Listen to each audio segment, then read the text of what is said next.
The 85-year-old Kuppersmith home has been brought up to date, and now we're in the home stretch to finish it off with the kind of style this grand old home deserves. Stay tuned, there's plenty to see inside and out.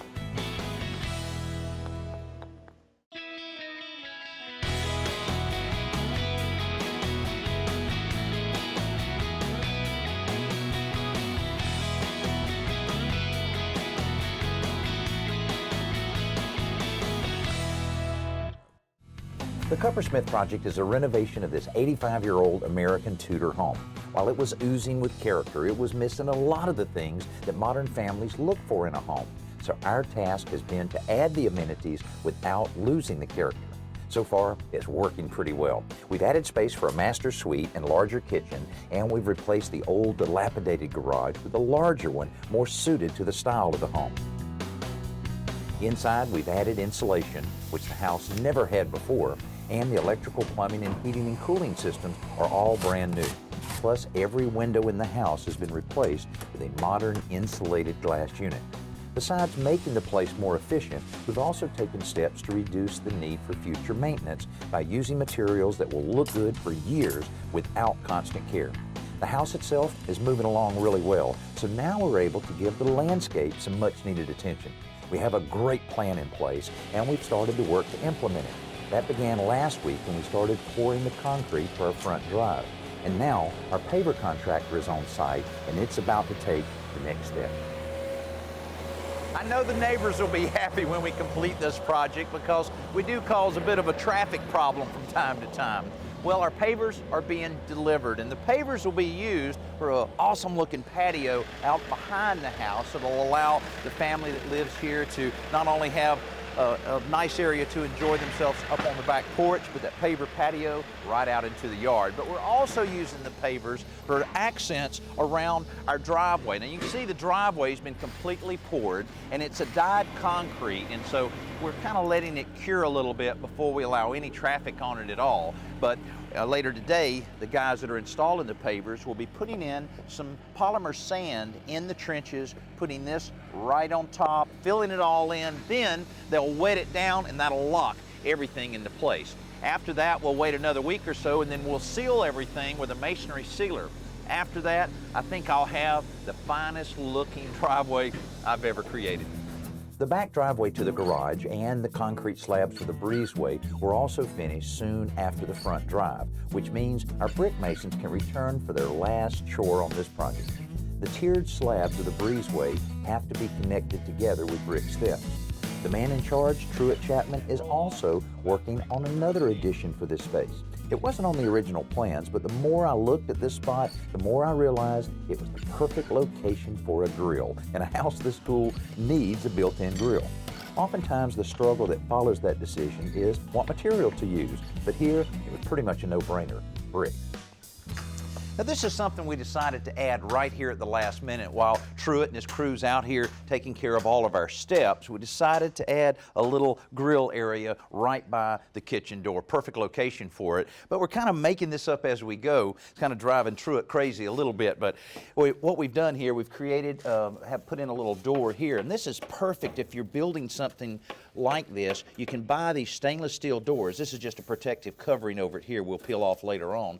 And you can brick right around it like that, and that stainless steel will match the stainless steel built-in grill we're putting in right up here. And basically, we're using some steel to run what we call a roll lock around it like this. That's what he's working on right now. So we'll carry this roll lock all the way around. Then we're going to do something real interesting right here. I'm still trying to figure out exactly what that is. Outdoor kitchens and brick barbecue pits are the kind of things do-it-yourselfers often take on because they think the small size will be forgiving to their lack of skill and experience. But truthfully, the details are very important here. Level is crucial for a work surface, and a small structure like this usually means lots of cut bricks. One of the quickest and easiest ways to make cross cuts is with a portable circular saw. The challenge, however, is how do you make cuts perfectly square each and every time? Well, here's one way, with a cross-cut guide. This is simply a 1x4, about 18 inches long, and a cleat that's 3 by 16 inches long. That's a piece of 1/2-inch plywood. I just glued and screwed them together using a square to make sure these two surfaces are perpendicular. Now, before using the guide, you need to trim off the cleat, and here's how. Just take the saw and make a cut right along the fence, trimming off that end of the cleat. Now I'll show you why I did that. Let's say we want to make a cut right here. All right, that's our cross. That's where we want to cross cut this 1x12. So now you just have to line up. We know that the edge of the blade is right here. So we're just going to line up the cleat, the end of the cleat with that mark, and make the cut.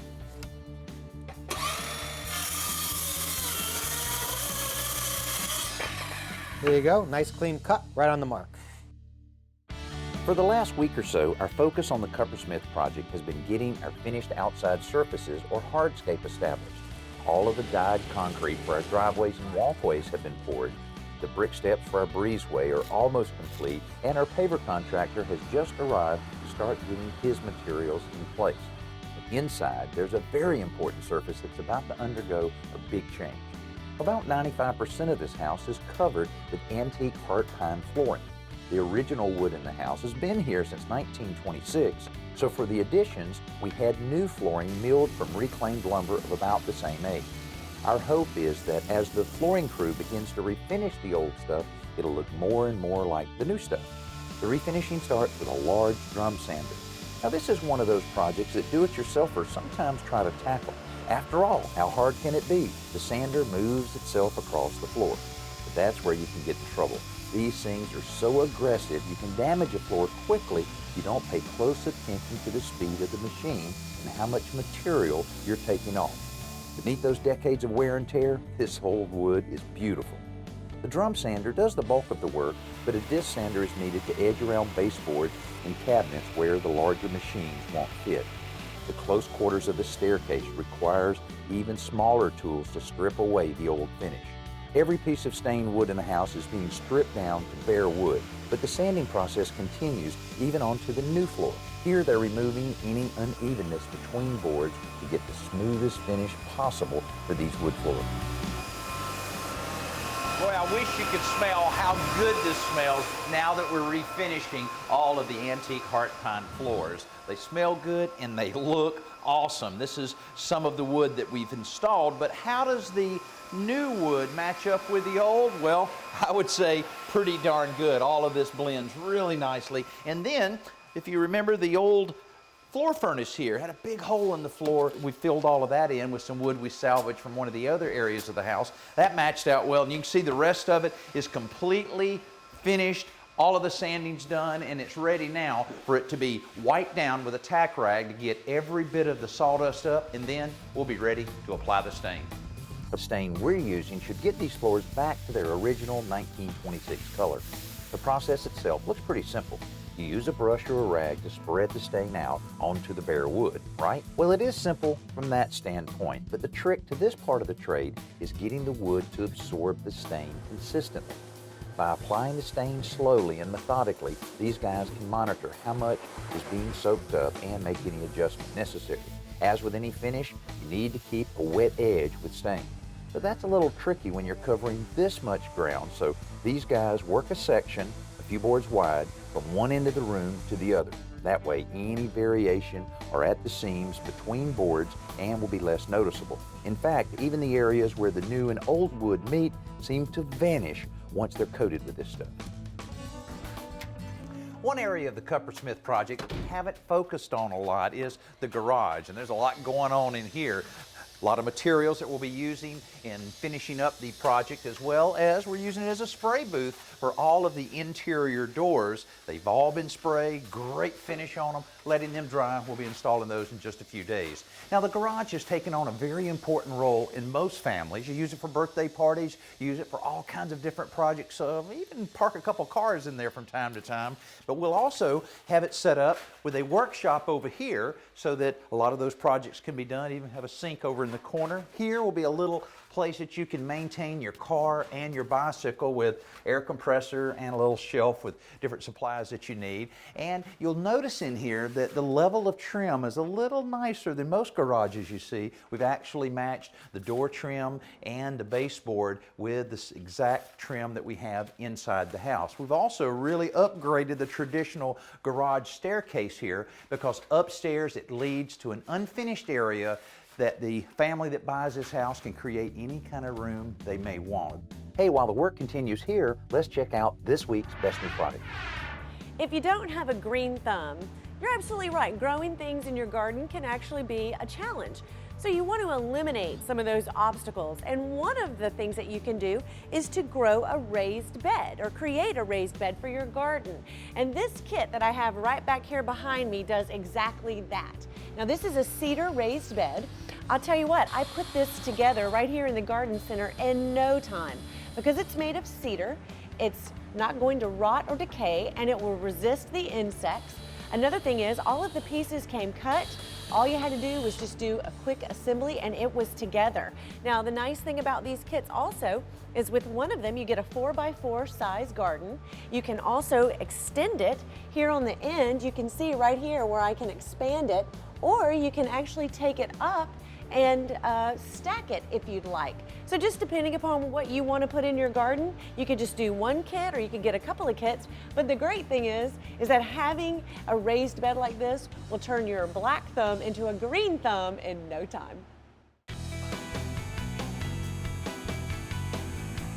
For weeks, the location of our Paver patio has looked more like a pool than a patio, but finally it's dried up, just in time for our paver contractor's arrival. The pavers and sand started arriving early this morning while the layout for the patio was getting started.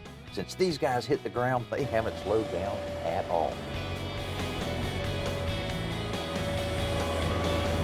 And Josh, man, you guys have only been here a couple of hours. You're Doesn't getting a take lot long. done. You've done this before. That's right, I have. Now, you guys were earlier, you were doing some grading in here and you had to do a little packing and everything. Kind of take us through the process That's a little right. bit. We get here, we shoot a couple grades, get our fall going the direction we need to go. Then we dig it out, excavate it out to whatever we need, 7 inches for our pavers, our base, our sand. And then we put filter fabric down. The fabric is in place so our base doesn't migrate into our dirt. So we put this in place so we don't have that. Okay, in and the place. stone that you're using, what exactly is that? It's a crushed stone. It's a base. It's a very compactable material.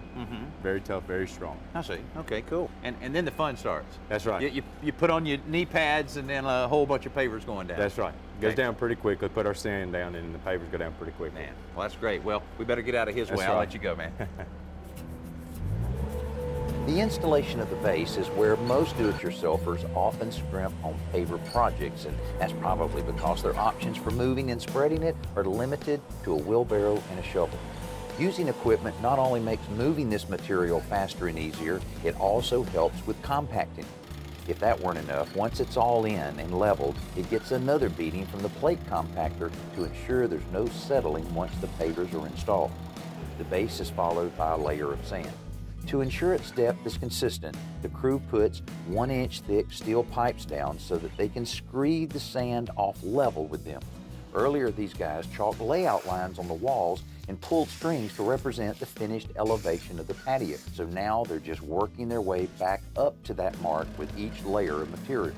Once the sand is compacted, the final layer, the pavers themselves, can start going in. Chalk lines in the sand will guide the installers as they place the individual pavers one at a time.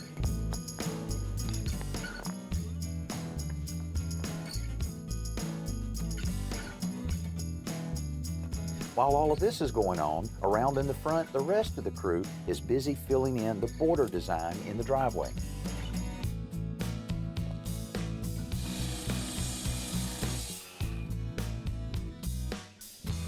Hey, I told you these guys had their act together. In just a couple hours here, they've already done almost a third of this front driveway with all of the pavers around the borders and dividing everything up like that. Now, there's several reasons why they can move so fast. One, they've got a lot of experience. And two, they have a few neat little jigs that are kind of interesting in how they work. Now look at this, looks like a regular maul sitting on a piece of 2x4. Actually, 2x4 is attached to it, and they're using this for the tamp to tamp down all of the sand that's mixed with a dry mix concrete. So, because you know, you can get a regular tamp, but it's gonna be about 8 inches wide, it won't fit in the grooves. Another thing they've done here, taken a piece of 2x4, notched it in such a way so that it has the exact depth they need to rake everything out like this so that they can put their pavers right on, and you can see what Josh is doing here, fits just nice and flush. Also along the edge there, you can see how he's using that one to rake along the outside edge again to create the right depth. These are just some of the reasons that these guys are moving along on this driveway. The right tools and experience don't just make a crew like this fast, they also make their work more precise. Back on the patio, all of the pattern pavers in the middle have been laid and they're about to add the border. But rather than laying the border and cutting the other pavers to it, they lay the center pavers beyond the border edge and mark them with a chalk line so that they can be cut in place with a concrete saw. Then the border can be laid against the freshly cut center pavers. Next, the sand and the soil are raked back from the edge of the pavers and a small amount of wet concrete is shoveled into this depression. The concrete is troweled down at an angle so that when it dries, it will hold the pavers firmly in place but won't be visible above the surrounding landscape. Then the dirt and debris are blown off the surface before the polymeric sand is added. Both the patio and driveway pavers get this treatment, which is essentially sand with binding polymers blended into it. The sand is spread over the surface with a broom, and then the surface is vibrated either with a hand tamp or a plate compactor so that it settles into the slight voids between the pavers. When it's all done, they'll mist the surface with water to activate the polymers, which bind everything together. What could be 100 years or older? You can sit on it, walk on it, or hang a light from it, and oh yeah, it's green. I'm talking about reclaimed lumber. This is wood that's salvaged from old buildings like this rundown garage. Other wood can be harvested from boxcars and wine barrels. All this lumber can be remilled into individual planks and used for antique wood flooring, moldings, and fine furniture. I've even seen old school bleachers used to create an amazing wood ceiling. What makes it so green is obvious. You're not cutting down a valuable resource that takes several years to replenish, and in some cases, reclaimed timber could already be in board form, which means energy is saved by not having to mill the wood. Best of all, in my opinion, it looks great because even green things get better with age. In just a few days, we've made an incredible amount of progress on this project. Inside, the floors were the last remaining reminder of the difference between the old and the new. Now that they've all been sanded and stained, there's not a sign left to point out the differences between what we started with and what we added. Outside, the last of the hard surfaces are wrapped up with the paver patio being completed. Josh's Paver Pros turned out an amazing amount of work in just 2 days, including the paver walk from the back drive to the breezeway and the integrated paver border on the front drive.